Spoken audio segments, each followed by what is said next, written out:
consterné par la restriction du gouvernement fédéral des critères d'accès à ces travailleurs. Pourquoi? D'abord, c'est l'improvisation dans laquelle on se retrouve malheureusement avec les décisions du gouvernement qui viennent, à quelques jours d'avis, chambouler la réalité des entrepreneurs au Québec. Et cette décision qui va entrer en vigueur la semaine prochaine, donc dans 7 jours, va avoir des conséquences potentielles pour 40 000 travailleurs.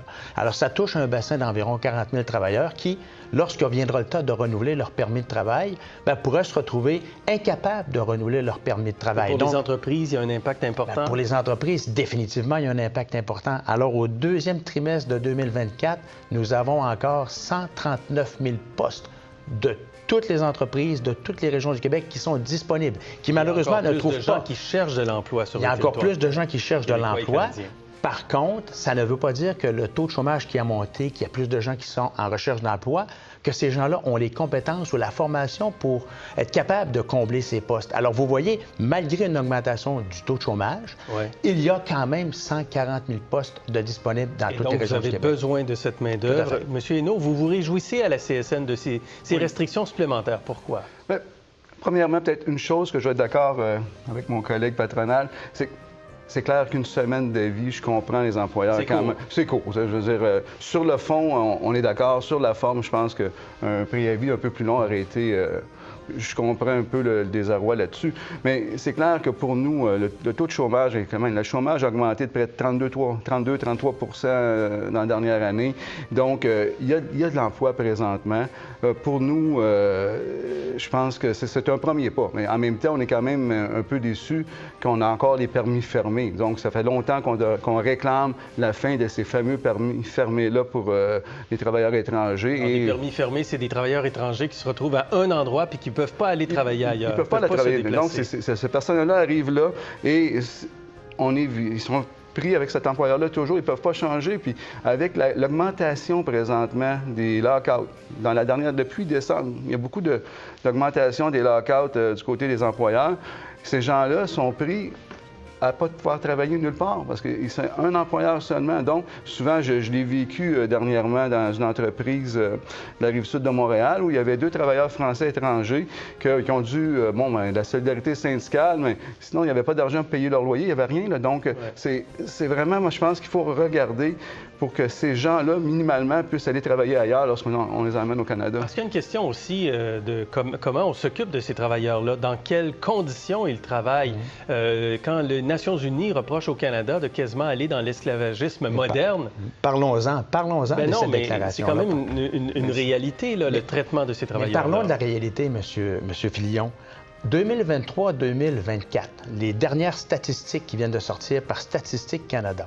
On parle au Canada de 12 entreprises qui se sont vues refuser ou retirer leur permis parce qu'ils ne correspondaient pas aux critères pour s'assurer que leurs travailleurs étaient dans des conditions... Ce sont peut-être des cas extrêmes. C'est des cas extrêmes, mais on parle de 12 sur l'ensemble du Canada. Donc, de vouloir faire porter l'odieux de ce programme qui a été instauré pour remplir des besoins en termes du travail. Il y a 250 métiers, vous l'avez mentionné tout à l'heure, qui sont en déficit de personnel et les conditions de travail sont dictées par le gouvernement du Québec lui-même. Détermine le salaire, détermine les conditions de travail et la vaste majorité des employeurs, on parle de plus de 99 respectent ces conditions de travail-là. Donc, je comprends que du côté syndical, ils veulent absolument abolir ce projet de permis fermé, mais si ce projet de permis fermé, il est en place, c'est d'abord et avant tout qu'il permet de maintenir un équilibre dans le marché du travail et les employeurs qui font des démarches pour se trouver des travailleurs étrangers investissent entre 9 et 15 000 par travailleur. Et si on était capable de trouver... Est-ce que vous le voyez, cet équilibre-là, compte tenu de la pression qu'il y a eu dans les dernières années avec le manque de main-d'œuvre? Écoutez, oui, il y avait un manque de main-d'œuvre. Ces gens-là sont venus nous aider, puis c'est bien, mais ces personnes-là sont pris en otage avec les permis fermés. Parce que tu peux être un mauvais employeur, puis ces gens-là ne peuvent pas aller ailleurs. Donc, si les permis étaient ouverts, moi, je crois que les employeurs feraient plus attention à leur personnel et il y aurait moins de problèmes de rétention. Donc, on garderait nos gens. Puis présentement, écoutez, je pourrais en sortir des noms. J'ai vu plein de conflits où les gens sont pris en otage parce qu'ils sont déchirés. Je fais quoi, là? J'ai pas d'emploi, je peux pas rien faire. Et il y a des travailleurs, par ailleurs, au Canada, au Québec, avec le taux de chômage qui augmente. Pourquoi les entreprises garderaient un accès aussi large à ces travailleurs étrangers temporaires, alors qu'il y a de plus en plus de Canadiens qui sont au chômage? Bien, les faits parlent d'eux-mêmes, M. Fillon. On parle de 140 000 postes encore de disponibles au Québec, malheureusement, où il n'y a pas de personne pour prendre ces emplois-là. Si les employeurs étaient capables de trouver des travailleurs québécois, bien évidemment, ils choisiraient des travailleurs québécois.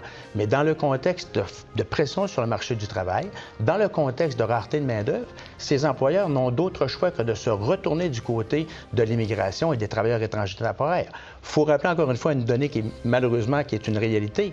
Un employeur sur deux refuse des nouveaux contrats parce qu'ils n'ont pas la main-d'œuvre nécessaire, et près d'un employeur sur deux reporte ou cancelle ou annule des projets d'investissement parce que malheureusement, il manque du monde dans son ouvrage, dans son usine. Quand M. Legault dit qu'il faut réduire le nombre de travailleurs étrangers, le nombre d'immigrants temporaires, on inclut les étudiants, tout ça, mais on inclut également les travailleurs étrangers, puis une meilleure dispersion au Canada des demandeurs d'asile. Êtes-vous d'accord avec ça, M. Hainaut? Bien, oui, mais ce qu'il faut travailler, moi, je pense, c'est vraiment que ces personnes-là puissent être intégrées à la société québécoise, canadienne. Mais est-ce qu'il faut baisser le nombre? Bien, baisser le nombre. Présentement, oui, compte tenu du chômage qu'il y a présentement. Tu sais, on parle présentement, il y avait plein d'étudiantes, d'étudiants qui étaient en chômage cette année. Il ne faut pas se trouver d'emploi d'été. Il y a un problème, là. Donc, il y a de quoi, là. Je veux dire, je veux pas... Il y a un an, on était en commission parlementaire de part et d'autre sur le travail des enfants. On nous disait... Mais un peu le CPQ, mais le FCI disait, si on rouvre ça, puis les enfants en bas de 14 ans ne peuvent pas travailler, des entreprises qui vont fermer. C'est pas vrai. Il y a du monde, il y a des étudiants, des étudiantes qui ne travaillaient pas cet été.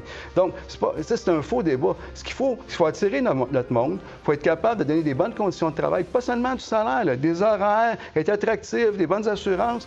Puis on va en avoir du monde, mais il faut garder notre monde. Présentement, c'est un problème de roulement de personnel qu'on a beaucoup. Il faut être capable de garder notre monde dans les établissements. Est-ce qu'il faut baisser, comme dit M. Legault, le nombre d'immigrants temporaires au Québec? Il faut baisser le nombre de demandeurs d'asile au Québec. Et là, nous sommes d'accord avec le premier ministre. Parce que malheureusement... Travailleurs temporaires? Sur les travailleurs, non, parce qu'ils répondent à des besoins du marché du travail. Alors, le choix que les employeurs ont, c'est de se tourner vers l'immigration, les travailleurs étrangers temporaires, pour venir les aider à réaliser du travail, à produire des biens ou à donner des services.